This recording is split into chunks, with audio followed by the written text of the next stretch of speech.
Olá, seja bem-vindo ao meu canal. Obrigado, você canal parceiro, inscrito que sempre está aqui comigo. Hoje eu vou trazer uma receita de torta de maçã que fica tipo aquele strudel que a gente conhece aqui em Gramado, no Café Colonial tem bastante, o gosto é igual. Bom, hoje eu vou falar um pouquinho sobre fé. Eu estava lendo 1 Samuel 13, 14, onde os filisteus sempre estavam em guerra com os israelitas, e aconteceu um dia que Jonatas, filho do Saul, que era o rei, né, e o criado deles estavam levando as armas, e eles passaram pela guarnição dos filisteus, e ninguém sabia disso. E o que aconteceu? Jonatas usou a fé ali. Resumindo a história, eles tinham fé que Deus ia livrar eles através dos dois. E eles acabaram matando 20 pessoas. Um vinha assim por cima do Jonatas, pelo que eu entendi, e o arqueiro dele, o cara lá das armas, né, que na Bíblia chamam ele de pajem, estava atrás e ia matando. Ele matou 20 pessoas. E isso deu um rebuliço no acampamento dos filisteus, e Deus fez algo sobrenatural ali.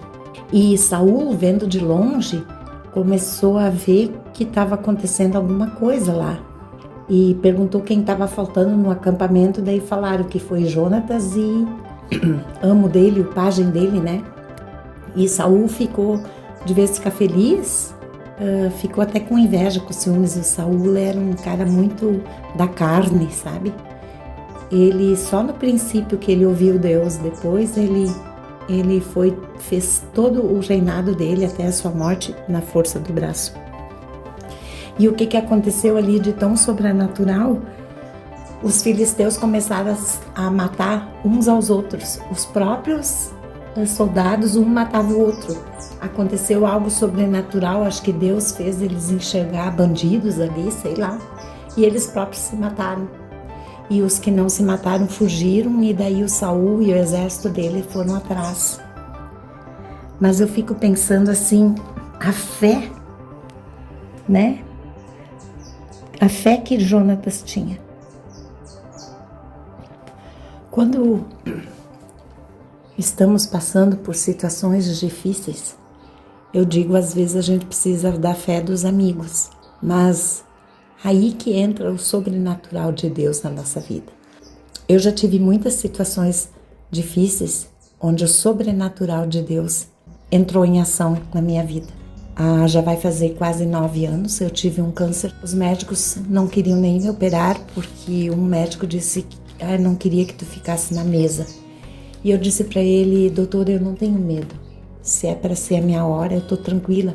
Falei de Deus, falei de Jesus para ele, né? E era um cara ateu. Mas o que aconteceu? Eles me operaram então. E geralmente quando tu teve um câncer maligno, tu tem que tomar um comprimidinho, às vezes pro resto da vida. Depende da situação, fazer radioterapia, quimioterapia. E eu não precisei nada disso. O médico ficou chocado. Então, eu tinha fé no Senhor, e eu tinha uma palavra que eu estava comentando com os amigos, que eu me firmei, que Deus disse: foi para isso que te levantei, para mostrar em ti o meu poder. E todas as cirurgias que fiz, eu estava quase cega, eu tive que operar olhos, períneo, reto, bexiga, eu tive bartolimite, todas as cirurgias que eu fiz. Tirei o útero, o útero foi bem antes deste câncer. Os médicos disseram que foi milagroso. Eu escrevo neste meu último livro que quando eles tiraram o útero a primeira vez, o câncer vai fazer 9 e o útero vai fazer uns mais de 15, eu acho. E daí eu tirei só o útero, não tiraram o colo, e eu peguei câncer no colo, porque eu tava morrendo, eu tive que fazer muitas bolsas de sangue e hemorragia, né? Muita hemorragia, fiquei 90 dias sangrando, e nesse meio tempo tive que operar os olhos. Era para destruir uma pessoa, né? E eu tinha fé, não tinha medo nenhum. E então esse médico oncologista de Porto Alegre disse assim que lá, então há mais de 15 anos, eu já tinha câncer. Quando eu operei reto, períneo e bexiga, eu já tinha câncer. E os exames davam tudo negativo, era como se o inimigo se levantasse contra mim para me destruir. e Deus dava livramento sobrenatural. Perdi um bebê também e os exames davam negativo para gravidez e eu estava quase 5 meses grávida e eu perdi o bebê, tive que fazer corretagem, ali eu entrei em coma, onde eu coloco o xadrez preto e branco nas minhas telas.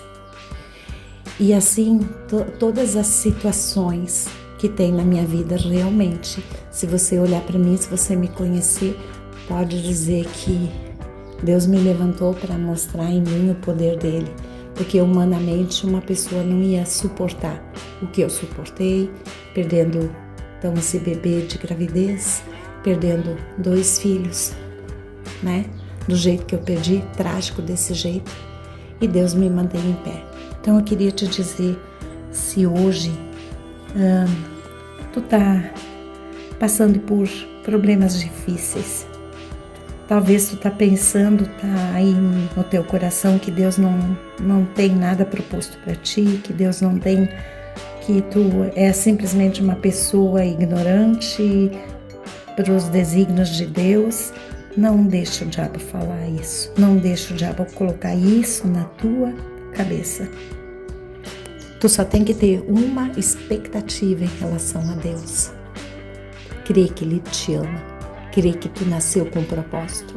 Ele te ama tanto que Ele enviou seu Filho, Jesus, lá naquela cruz, o nome verdadeiro é Yeshua, né? Enviou Ele lá naquela cruz para morrer por ti e por mim, para sanar a nossa dívida que nós temos por causa do pecado. E subiu aos céus, né? E está guardando um lugar maravilhoso para aqueles que o amam. Então, assim, por mais terrível que possa ser a tua vida, se tu tá aí no meio de um furacão, como eu já comentei umas vezes aqui, saiba que no centro do furacão, no olho do furacão, tem paz, né? E Deus é a nossa paz, Jesus é a nossa paz. Se você não consegue entender isso, se você não consegue ter fé para isso, faça comigo essa oração. Pai, eu venho em nome de Jesus te dizer que eu não tenho fé para muitas coisas. Eu já ouvi essa história que Jesus, morreu lá na cruz por mim, para salvar os pecados, mas eu não creio nisso, mas eu quero crer. Eu quero te pedir, Espírito Santo, que tu toque o meu coração, para que eu possa crer na obra redentora de Jesus, na salvação. E só no fato de eu falar isso, de estar na tua presença, é porque eu quero mudança na minha vida. Então, tem misericórdia de mim, perdoa os meus pecados, escreve meu nome no livro da vida e aumenta a minha fé. Eu quero tudo que vem de ti, Pai, em nome de Jesus, teu Filho, e eu rejeito tudo que vem do inimigo. E eu preciso de fé, eu preciso de uma luz, de estratégia para seguir o meu caminho. Para essa jornada aqui na Terra está muito difícil para mim. Eu tenho medo, eu tenho doenças, eu tenho situações financeiras difíceis, mas eu confio em ti. Eu quero cada vez mais confiar em ti e entrego tudo e descanso em ti. Te revela a mim, em nome de Jesus. Eu fiz essa oração para você que não crê e você que crê. Você sabe que para Deus nada é impossível e em Cristo somos mais que vencedores. Se agarra nisso, confia e siga avante, porque logo, logo o Senhor vai vir nos buscar para nos levar naquele lugar que Ele preparou. Amém? Deus te abençoe, em nome de Jesus. Beijinhos, beijinhos. Tchau, tchau.